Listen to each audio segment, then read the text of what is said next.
Now अब हम आते हैं, देखिए यहाँ सॉल्यूशन नंबर 4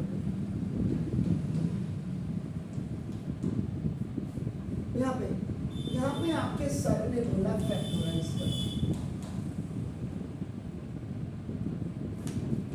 तो देखो आपका नाम एक्स स्क्वायर प्लस 7x और प्लस 12 इक्वल टू 0।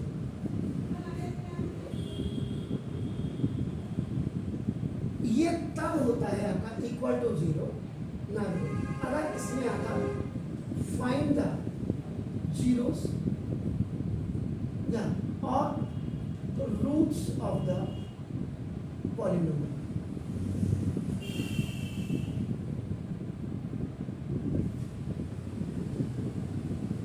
लेकिन उन्होंने क्यों लगाया ये मुझे डाइजेस्ट नहीं हो पा रहा। फैक्टराइज करने को उनको बोलो जरा पहले आप लोग होमवर्क करके आओ। अब देखो इसका मतलब क्या होगा, देखो अब मैं इसको 0 हटा रहा हूँ, क्या मतलब हो गया, देखो एक्स स्क्वायर प्लस 7x। अब यहाँ देखिए ये आपका देखो हाईएस्ट पावर आपके देखो ये 2 है।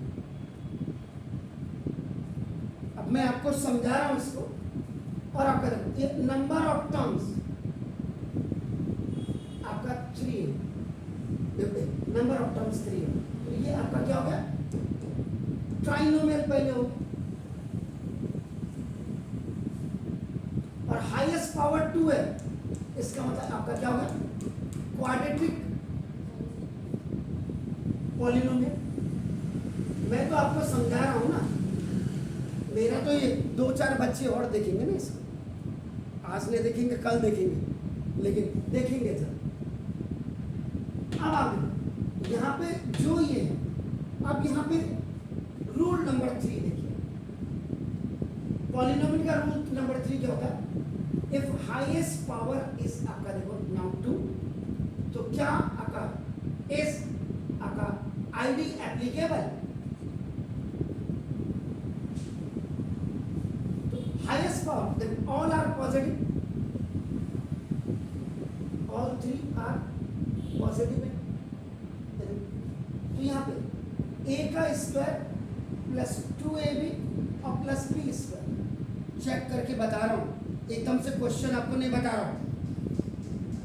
तो ना देखो अभी a का मतलब अगर आप देखो x का स्क्वायर, ये भी ठीक है ना, प्लस ये 12 है, इसको भी हम √12 का स्क्वायर कर सकते हैं, क्योंकि √12 का स्क्वायर कंप्लीट।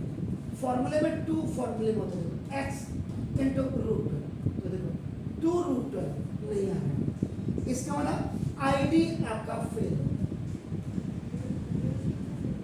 है, बिल्कुल रूट है। अरे मोहतरमा ये रूल लिखना पड़ेगा, वहां नहीं, वहां मत देखो, अभी आपको पूछ, अब ये देखो आईडी फेल हो गई, आईडी फेल हो गई। अब हाईएस्ट पावर 2 में अब आपका देखो ना, आपका जो फॉर्मेट है ax² प्लस bx और प्लस c है, ये अब आपका देखो मिडिल टर्म स्प्लिटिंग।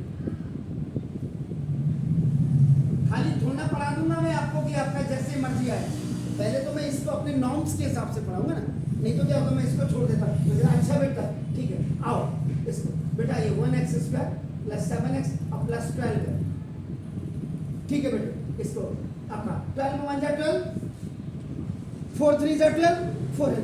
तो मैं सिंपल आपको मिडिल टर्म स्प्लिटिंग ऐसे लिख देता आपके स्कूल टीचर की तरह, बेटा 4x प्लस 3x और प्लस 12, ये प्लस का 4 और प्लस का 3 प्लस का 7 प्लस प्लस का प्लस, और उसके बाद सेकेंड रूल आपका पॉलिनोमियल x आपका देखो कॉमन x प्लस 4, ये देखिए, और ये फर्स्ट बाइनोमियल पॉजिटिव आ रहा है, तो देखो आपका 3 इसमें भी आ गया कॉमन, तो x प्लस 4 आपका फिर कॉमन।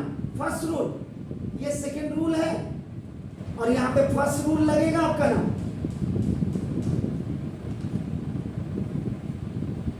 अब क्या समझ में आएगा बच्चे, पहली बार मेरे लिए तो आप फ्रेशर बच्चे हो ना, तो मुझे ऐसे जाना पड़ेगा कि बेटा इसमें आईडी नहीं लग पाई, इसलिए अब आप चेक करते हैं कि मिडिल टर्म स्प्लिटिंग से होगा, ठीक है। अब ये तो हो गया, लेकिन कैसे होगा, हाँ मेरे को समझाना पड़ेगा।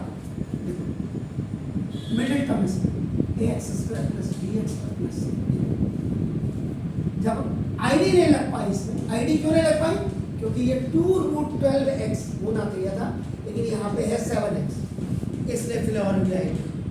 तो देखो अब इसका जो प्रोसीजर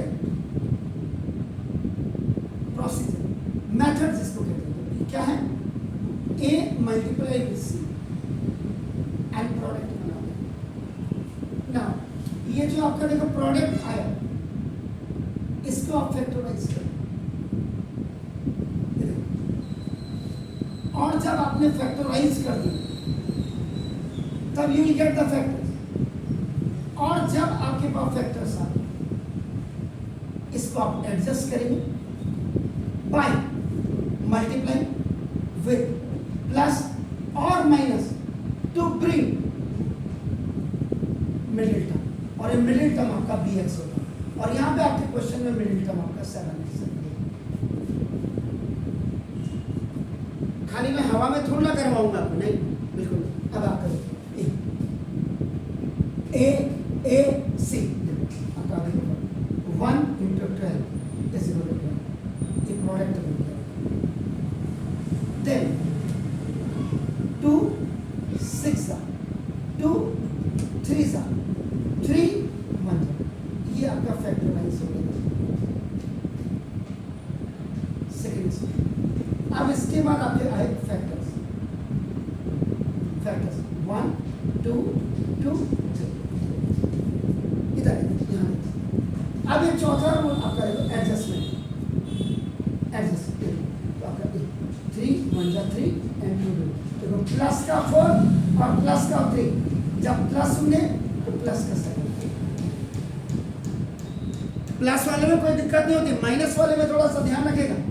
प्लस का 4 और प्लस का 3, एक पहली बार में प्लस माइनस होंगे और दूसरी बार में मल्टीप्लाई होंगे, तो लास्ट वाला साइन आना चाहिए, कांस्टेंट वाला साइन आना चाहिए, कांस्टेंट वाला, तो प्लस प्लस का प्लस 4।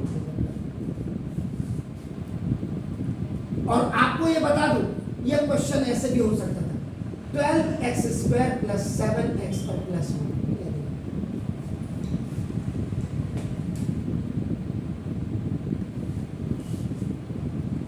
अब आप करो, बस अब आप करो 4 प्लस 3, तो 7x के आपके देखो स्प्लिट हुए, 7x 4 3, इसमें 4 3 आए आपका, और प्लस मल्टीप्लाई होकर के आपका प्लस, एक बार ऐड होंगे और दूसरी बार में आपका मल्टीप्लाई होंगे, इसलिए आपका ये सब।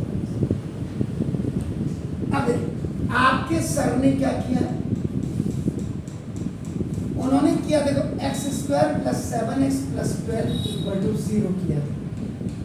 अब ये फैक्टर होने के बाद x प्लस 4 और x प्लस 3 इक्वल टू 0, इससे क्या होता है, if x plus 4 is equal to 0, so now x equal to -4, and b if x plus 3, एक बार ये इसके इक्वल होगा, और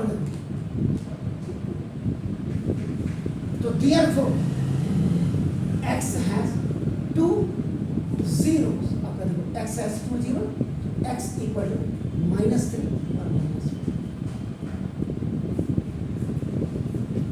तो उनको बोला अपने टीचर्स को पहले आप होमवर्क करो, फैक्टराइज में एंड इक्वल टू 0 में ये अंतर है। आपको कोई फर्क नहीं पड़ता, कहना हमारे जैसे जो सीनियर टीचर है हमको बहुत फर्क पड़ता है। अगर मैं यहाँ फैक्टराइज करके इसको इक्वल टू 0 यहीं छोड़ दूंगा, तो ये तो कोई मुझे तुरंत YouTube में देखे बोला सर क्या पढ़ाना नहीं आता है, ये बोलेंगे मुझे। दिस इज अ फैक्ट, इसको अपने टीचर्स को बोलिए कि या तो इसको हटाइए, क्या मतलब है आपका इसको करने का। इज इट क्लियर, समझ गए? आप ऐसे ही करना, क्योंकि कल को फिर आपको डांटेगा वो स्कूल में, लेकिन उसको अगर वो अच्छा टीचर है उसको कहना सर फैक्टराइज जब लिखते हैं इक्वल टू 0 नहीं होता है। डांटेंगे तो मेरा नंबर दे दो उसको, मेरा नंबर दो ना। ये दोनों का अंतर मैंने बता दिया, इसको जाके गूगल में देख लो ना। उसको कहना पहले आप होमवर्क करके आओ अपने टीचर को, तब क्वेश्चन भेजो, कहना हमें व्हाट्सएप